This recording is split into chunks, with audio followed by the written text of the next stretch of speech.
মাচায় দেখো কিরকম লাউ ঝুলছে।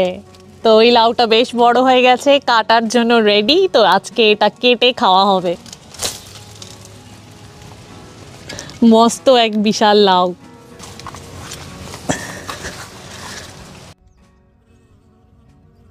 মানুষ পৃথিবীর যে প্রান্তে গিয়েই বসবাস করুক না কেন, যতই পরিবেশ পরিস্থিতির সাথে নিজেকে মানিয়ে নেওয়ার চেষ্টা করুক না কেন, আমার মনে হয় খাদ্যাভ্যাসটা পুরোপুরি পরিবর্তন করাটা কিন্তু সত্যিই কঠিন। আর তাই যখন কেউ প্রবাসে যায় কিংবা দেশের মধ্যে কয়েক বছরের জন্য কোনো ভিন রাজ্যে পড়তে, কাজ করতে কিংবা কিছুদিনের জন্য নেহাত ছুটি কাটাতেই যায় না কেন, কদিন বাদেই কিন্তু সে রোজকার সেই ঘরের রান্না, মায়ের হাতের রান্না কিংবা ছোটবেলা থেকে খেয়ে বড় হয়ে ওঠা সেই ভীষণ পরিচিত শাক সবজি খাবারগুলিকে ভীষণভাবেই মিস করে।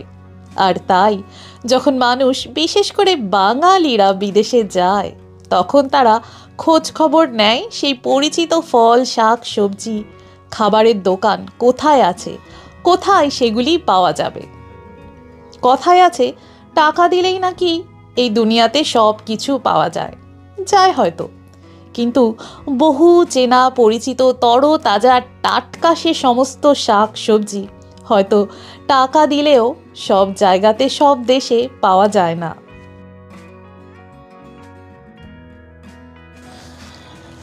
দুটো বেগুন তুলে নিই।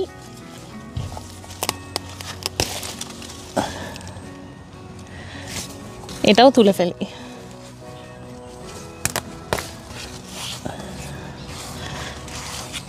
আবার এই ক্ষেতের মধ্যেও রয়েছে বেগুন গাছ, মানে এদিকে উঠেছে কিছু, আবার ফেলে দেওয়া হয়, তখন আবার সেখান থেকে আবার ওঠে দানা।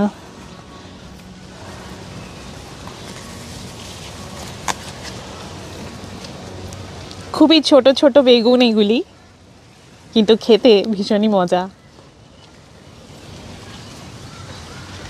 ও এই ভেন্ডিগুলি কাটতে হবে, দেখো বেশ বড় বড় হয়ে গেছে। এখানে একটা রয়েছে, এখানে রয়েছে আরেকটা। চলো তাহলে ভেন্ডি কাটা যাক।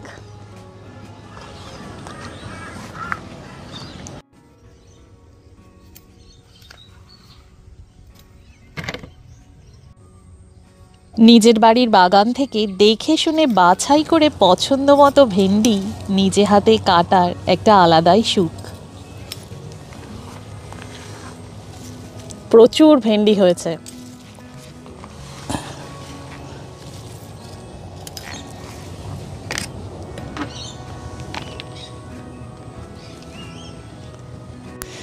ভিতরে যেতে হবে, ক্ষেতের মধ্যে না প্রবেশ করলে উপায় নেই, এই ভেন্ডিগুলো কাটা যাবে না।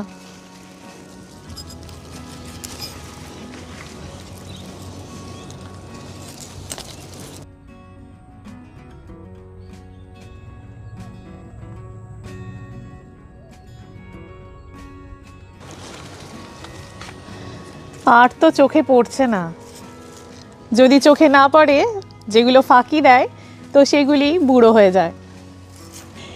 এই যেমন এই ভেন্ডিটাকে দেখছো, এই ঢ্যাঁড়সটা কিন্তু বুড়ো হয়ে গেছে, তো এটার কেটে লাভ নেই, এটা শুকোবো। তারপরে এইগুলো থেকেই, এরকম যেই সমস্ত বুড়ো ঢ্যাঁড়সগুলো আছে সেগুলো বীজগুলো থেকেই আবার পরে নতুন গাছ হবে নেক্সট ইয়ারে।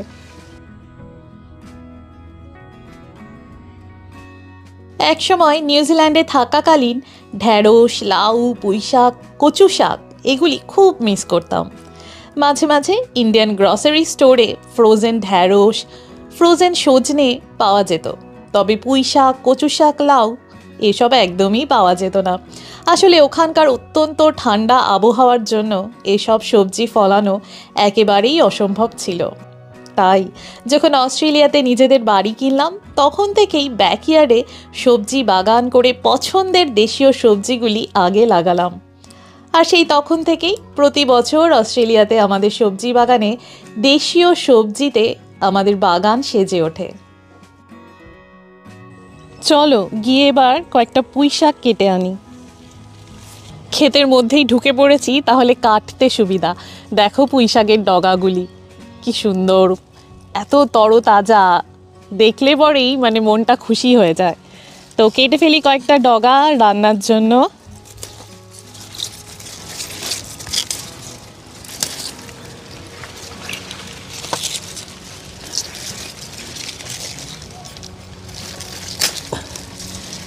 এই সমস্ত পুঁই শাকের বীজ কিংবা অন্যান্য যে সমস্ত সবজিগুলি গ্রো করি আমরা, তো তার বীজগুলো কিন্তু এখানেই আমরা অনলাইনের মাধ্যমে কিন্তু কিনি। আরও কয়েকটা বেশ বড় বড় মোটা মোটা দেখো, মানে বেশ ভালো, আরও কয়েকটা কেটে নিই।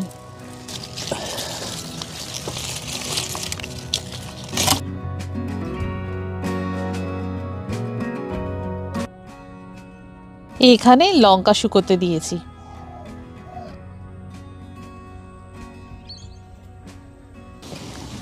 লাল টকটকে লঙ্কাগুলো দেখতে কিন্তু দারুণ।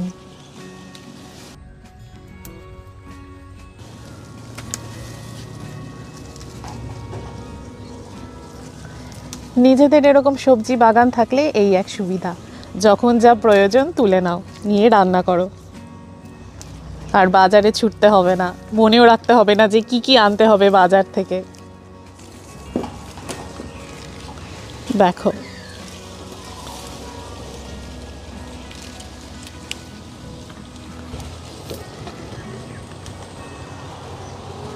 আমাদের বাগানে এখন আপাতত 4 প্রজাতির লঙ্কা রয়েছে, কাজে বুঝতেই পারছো ফলন খুবই ভালো।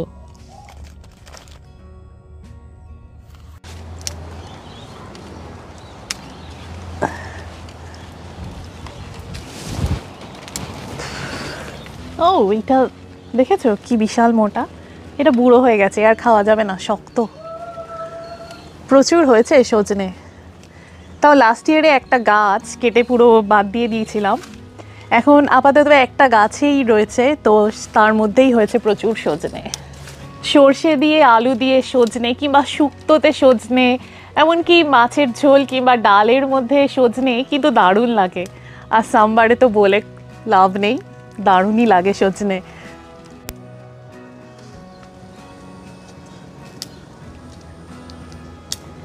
ও উঁচুতে উঠে গেল, এটা তো লাফিয়ে মনে হয়, আউচ। এটা রিচ করা খুবই মুশকিল, একটা লাঠি লাগবে।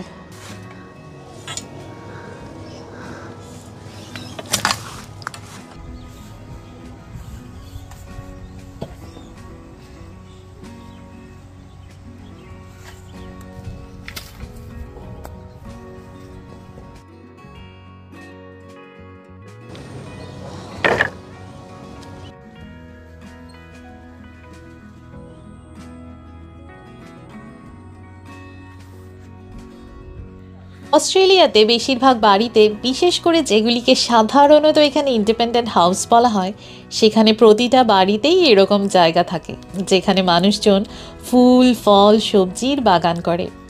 গার্ডেনিং করতে অস্ট্রেলিয়ানরা ভীষণই ভালোবাসে, আর তাই এটাকে ভীষণভাবেই গুরুত্ব দেয়।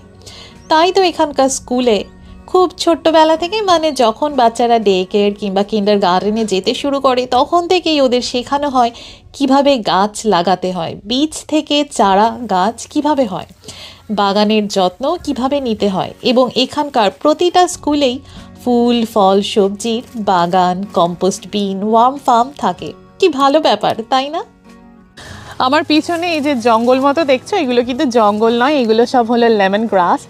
তো চায়ের মধ্যে লেমন গ্রাস মেশালে কিংবা ধরো কাঁকড়া রান্না করলে বা যে কোনো খাবারে এই একটু লেমন গ্রাস দিলে না, খাবারটার পুরো স্বাদটাই অন্যরকম হয়। আর বাঙালির বাড়িতে কচু থাকবে না, বাঙালি কচু খাবে না, তা হয় নাকি? তো দেশ হোক কি বিদেশ, কচু গাছ রয়েছে বাঙালির বাড়িতে। অস্ট্রেলিয়াতে আমাদের বাড়ির কচু গাছ। এবার কয়েকটা করলা তুলব। এই করলাগুলো না বেশ অনেকগুলোই এই আখ গাছ রয়েছে, যে আখের ঝাড়টা রয়েছে, তো তার মধ্যে লতিয়ে পাতিয়ে আর কি উঠেছে। তো এই দেখো কি বিশাল বড় একটা করলা, আবার এই দেখো একটা ছোট্ট শুঁয়োপোকা করলা খাচ্ছে, মানে ওরাও তিতো খায়, শুধু আমরা যে খাই তা নয়।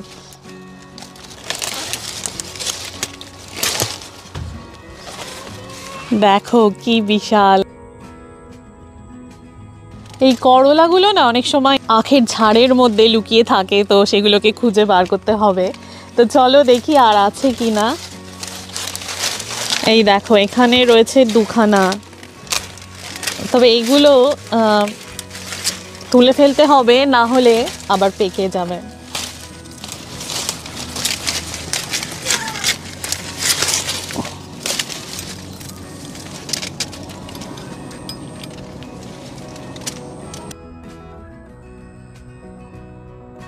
তাতে দেখি আদৌ, এই দেখো একটা উচ্ছে লুকিয়েছিল, দেখা হয়নি। এই করলাটা কিরকম পেকে গেছে।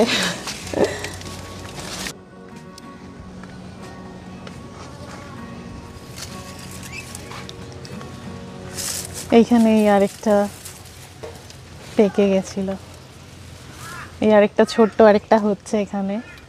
তো আমাদের দেশে যেরকম সাধারণত উচ্ছে কিংবা করলা প্রচণ্ড তিতো হয়, তো এগুলোর বিভিন্ন ভ্যারাইটির রয়েছে। তো আমরা যে ভ্যারাইটিটা লাগিয়েছি সেটা কিন্তু অতটা তিতো নয়।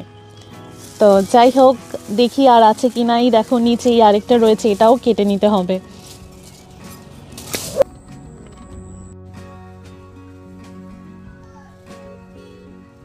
তবে শুধু দেশীয় সবজি নয়, আমাদের বাড়িতে তুলসী গাছও আছে। রয়েছে পেঁপে গাছ, দেখো কেমন পেঁপে হয়েছে। আরেকটা পেঁপে গাছও ছিল, সেটা কেটে ফেলেছি, অত প্রয়োজন নেই। রয়েছে প্যাশন ফ্রুটের গাছ। এই সবুজ গোল গোল ফলগুলি পেকে হলুদ হলে তখন তুলে নিতে হয়।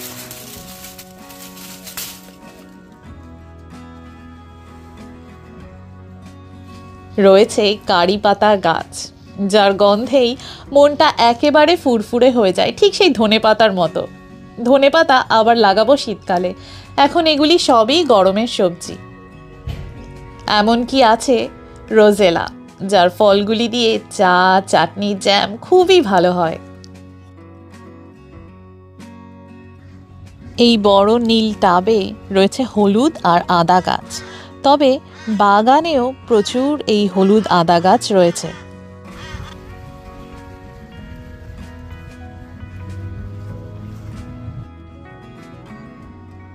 রয়েছে আম গাছ, কলা গাছ, এমনকি কাঁঠাল গাছ, তবে এগুলি খুবই ছোট এখন।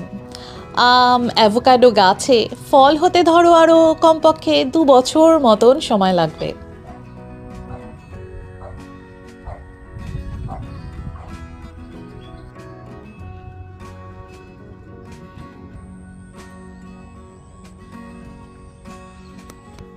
এই বেঞ্চের উপরে কেটে রাখা রয়েছে কলমি শাক। এগুলির প্রজাতি ভিন্ন, তবে জল দিয়ে ধুয়ে ভাজা বা বড়া বানিয়ে খাওয়ার জন্য এগুলি অতি উত্তম।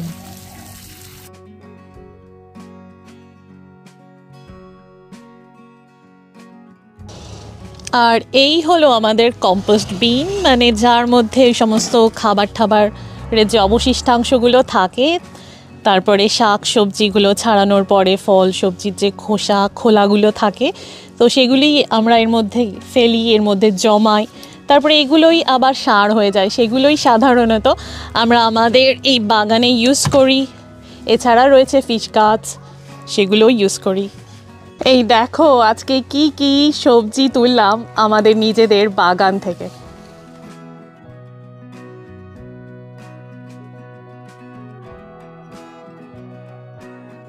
নিজেদের বাড়িতে এরকম একটা সবজি বাগান থাকলে মানে কিভাবে জিনিসপত্রগুলি গ্রো হয় সেগুলো তো আমরা নিজেরাই জানি, তাই নিঃসন্দেহে সেগুলি খাওয়া যায়।